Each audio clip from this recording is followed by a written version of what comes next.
তোর বাচ্চা তোর বাচ্চা একবারে খাই দিয়ে দিব দাদার বাচ্চা। হ্যাঁ, গ্রাহকদেরকে এই সমস্ত কথা কয়। গ্রাহকে ফোন দিলে কি বলতেছো তুমি? কই স্যার, গ্রাহক তো এখানে শুধু ইয়ামাদ ভাই কল দিচ্ছিলেন স্যার। হ্যাঁ, তো স্যার উনি তো বললেন যে, আমি বললাম যে লোডশেডিং হচ্ছে। তোর বাচ্চা তোর বাচ্চা একবারে খাই দিয়ে দিব দাদার বাচ্চা। হ্যাঁ, গ্রাহকদেরকে এই সমস্ত কথা কয়। অফিসের কথা বাহিরে হলে প্রকাশ করে। কি করছি তোমার একটু আগে আমি? হ্যাঁ, তোর চারশো সালে ডিউটি করার দরকার নাই দাদার বাচ্চা। অফিসের গোপন কথা মানুষের কাছে প্রকাশ করে দে। আর কি আছে ওইখানে?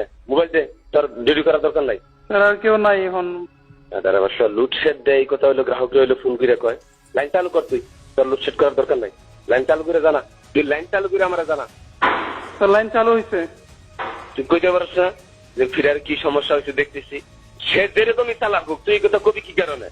আমি স্যার আমার মুখ থেকে বের করার আগেই উনি বলতেছে কিয়া কালকের মতো আবার লোডশেডিং শুরু করলেন, এই কথা স্যার উনি বলতেছে। তুই তখন বলবি যে না, লুটসেট করি নাই, ফিরার কি সমস্যা হয়েছে দেখতেছি।